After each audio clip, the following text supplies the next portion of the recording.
अथ माघ श्री कृष्णा उत्पन्ना एकादशी। आज के दिन ही एकादशी का उत्पत्ति हुआ था। समस्त पुराणों में कुशल व्याख्याकार ब्रह्मज्ञानी श्री सूत जी से नमस्रायण क्षेत्र में 88,000 मुनियों की सभा में प्रश्न किया गया। सूत जी कथा वहीं से प्रारंभ किए थे, नमस्रायण के बद्रिका आश्रम आज बोलते हैं। वहीं सूत जी आकर के सत्यनारायण भगवान की कथा भी सुनाए हैं और कोई भी कथा भागवत पुराण वगैरह है वहीं से शुरू किए थे। उसी सभा में प्रश्न किया गया कि एकादशी कैसे उत्पन्न हुई। श्री सूत जी ने कहा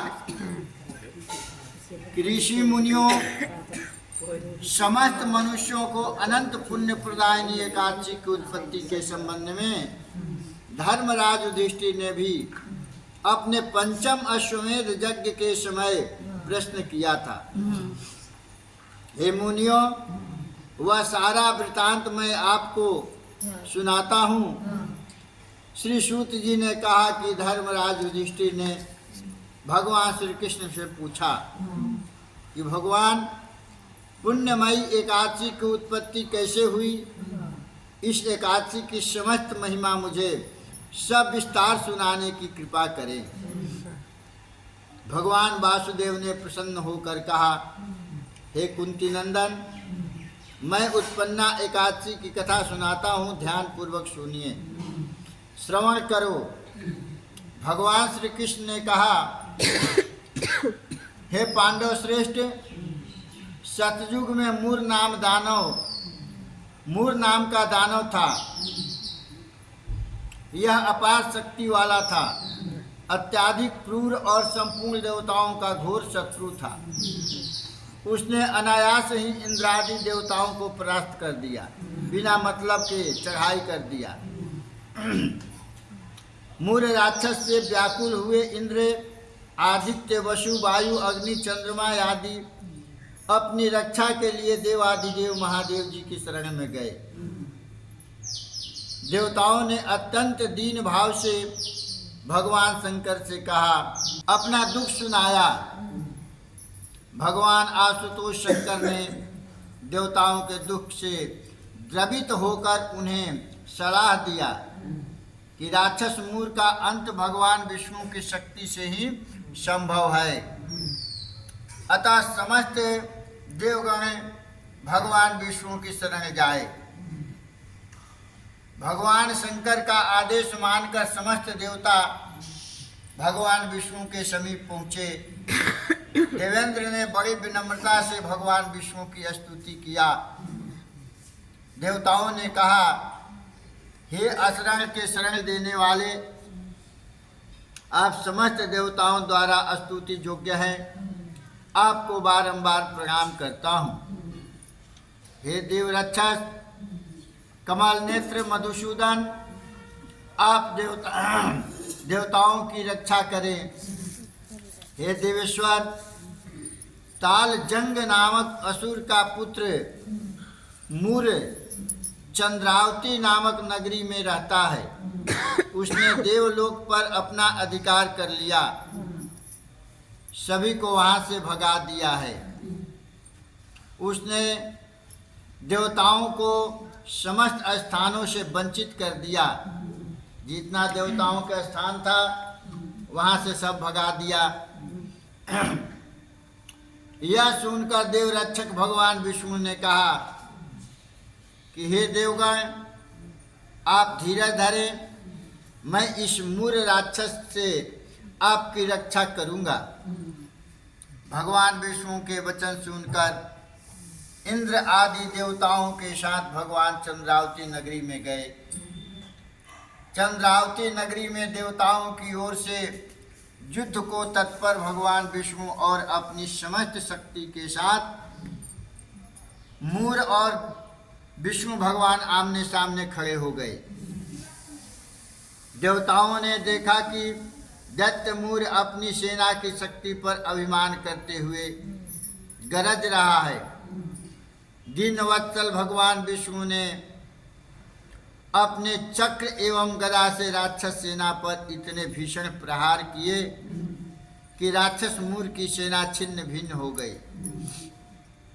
प्रभु के बाणों से राक्षस का शरीर अनेक घावों से भर गया। समस्त दानव सेना का अंत कर और दत्त मूर को मरणासन जानकर भगवान विष्णु विश्राम करने के लिए बद्रिका आश्रम चले गए। हे पांडुनंदन, भगवान विष्णु वहाँ सिंहवती नामक गुफा में, जो 12 योजन की थी, 1 योजन 4 कोस के होता है, तो 12 योजन का वो गुफा था, उसमें भगवान विष्णु विश्राम करने लगे। इधर मूर ने अपनी शक्ति को पुनः संजोया। फिर वह अपना शक्ति इकट्ठा किया और उठकर खड़ा हो गया। भगवान विष्णु का पीछा करता हुआ बद्रिका आश्रम आ गया। दत्त मूर ने देखा कि भगवान विष्णु सिंहवती गुफा में सो रहे हैं, विश्राम कर रहे हैं। विष्णु को विश्राम करता हुआ देखकर मूर ने उन पर प्रहार करने की सोची। मूर ने सोचा, यदि विष्णु जाग कर सामना करेंगे तो वे मेरा और मेरी सेना का संहार कर डालेंगे, अंत कर देंगे। अतः अचेत अवस्था मतलब विश्राम अवस्था में जाकर के लाभ उठाना चाहिए, मुझे विष्णु पर प्रहार करना चाहिए, ऐसे वो सोचने लगा। हे धर्मराज, मूर की ऐसी भावना जानकर विश्राम कर रहे विष्णु भगवान के शरीर से एक तेजस्वी शक्ति कन्या स्वरूप तत्काल प्रकट हो गई। भगवान विष्णु से एक कन्या उत्पन्न हुई। इस शक्ति संपन्न कन्या ने तत्काल मूर को ललकारा। यह विष्णु शक्ति रूपा कन्या जो थी अद्वितीय सुंदरी थी, मतलब उसके जैसे कोई सुंदर नहीं था, इसलिए अद्वितीय लिखा गया। और विभिन्न शस्त्रादि से सुशोभित थी। सारे हाथ में उसके शास्त्र की शोभा थी। शास्त्र और शास्त्र दोनों था। दत्त मूर विष्णु पर प्रहार का संकल्प भूलकर इस कन्या की ओर देखने लगा। तभी कन्या ने दत्त मूर को युद्ध के लिए ललकारा। तत्काल मूर और विष्णु के अंग से प्रगति कन्या में युद्ध आरंभ हो गया। शक्ति संपन्ना ने देखते देखते मूर के अस्त्र शस्त्र नष्ट कर दिए। रथ चकनाचूर हो गया। दत्त मूर के साथी इस कन्या के हाथों से मरने लगे। मूर शस्त्रहीन होकर विष्णु शक्ति रूपा कन्या से द्वंद्व युद्ध के लिए तैयार हो गया। कन्या ने मूर को एक धक्का देकर, द्वंद्व युद्ध मतलब हाथों से, मूर को एक धक्का देकर धरती पर पटक दिया। इसके उपरांत उसके वक्ष पर चढ़ करके उसको मार डाला। वक्ष मतलब छाती होता है, छाती पर चढ़ करके मार डाला। दत्त का वध जानकर समस्त देवता विष्णु की जय जयकार करने लगे। आकाश से पुष्पों की वर्षा हुई। पहले भगवान प्रसन्न होते थे तो फूल वर्षा होता था। अब कलियुग में भगवान प्रसन्न होते हैं, कोई पूजा पाठ हो रहा है, यज्ञ हो रहा है, उसमें थोड़ा सा बारिश हो गया तो वही शुभ हो जाता है, वही फूल होता है। विष्णु भगवान की निद्रा टूटी। उन्होंने देखा कि उनके सामने मूर मृत अवस्था में पड़ा है और एक दिव्य कन्या सहज विजय का उल्लास लिए विनम्रता से खड़ी है। भगवान विष्णु ने मूर की मृत्यु पर प्रसन्नता दिखाई। श्री विष्णु ने कहा कि मूर का वध किसने किया है? यह दुष्ट देवताओं पर क्रूर अत्याचार करता रहा है। तभी वे पुनः कन्या की ओर देखने लगे। उन्होंने कहा, हे देवी, तुम कौन हो? भगवान विष्णु के पूछने पर कन्या ने अपना परिचय दिया। कन्या बोली, भगवान मैं आपका ही तेज हूँ। दुष्ट मूर सामान्य युद्ध नियमों की अवहेलना कर आप पर उस क्षण हमला करना चाहता था जब आप विश्राम कर रहे थे। विष्णु भगवान ने कहा, हे कल्याणी, तुमने अनीति करने वाले दैत्य का वध किया है। तुमने मेरी रक्षा भी की है, देवताओं का भी उपकार किया है, अतः मैं बहुत प्रसन्न हूँ।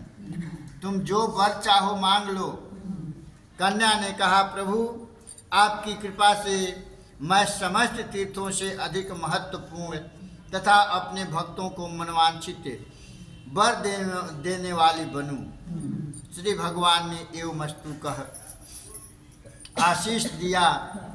तुम्हें तीनों लोकों में एकादशी के नाम से जाना जाएगा और तुम्हारे भक्त संसार की सुख भोग अंततः मोक्ष के अधिकारी बनेंगे।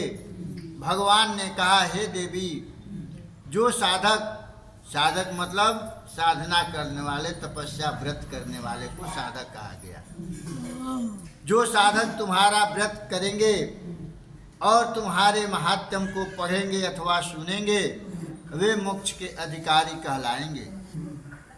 तुम्हारे शुक्ल पक्ष अथवा कृष्ण पक्ष के रूप को सदैव सम्मान मिलेगा। इस प्रकार विष्णु से सम्मानित वर प्राप्त कर एकादशी बहुत प्रसन्न हुई।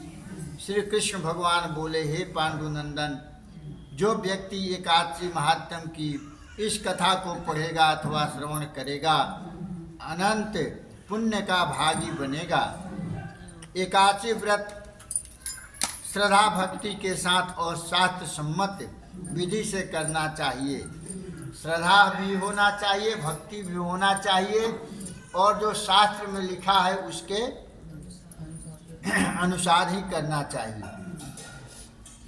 श्री कृष्ण भगवान बोले, हे पांडुनंदन, जो व्यक्ति एकादशी महात्म्य की इस कथा को पढ़ेगा अथवा श्रवण करेगा, अनंत पुण्य का भागी बनेगा। एकादशी का व्रत श्रद्धा भक्ति के साथ और शास्त्र सम्मत विधि से करने वाला मोक्ष का अधिकारी बनेगा। एकादशी के श्रद्धालु व्रती के सांसारिक समस्त कष्ट जो हो वह नष्ट हो जाता है। व्रती को अपने व्रत का संकल्प प्रातः सूर्य भगवान को अर्घ्य देते हुए करना चाहिए। तदंतर भगवान विष्णु का ध्यान पूजन करना चाहिए। भगवान कृष्ण ने कहा कि विष्णु भक्तों के लिए एकादशी से बड़ा कोई व्रत नहीं है। यह व्रत समस्त वैभव का देने वाला और निष्ठावान के लिए सहज एक उपाय है। एकादशी भगवान विष्णु की शक्ति है जो कठोर राक्षस का वध कर सकती है। मनुष्य के पाप ही राक्षस समान होते हैं। पापों से मुक्ति ईश्वर की आराधना से ही संभव है। बोलो वृंदावन बिहारी लाल की जय।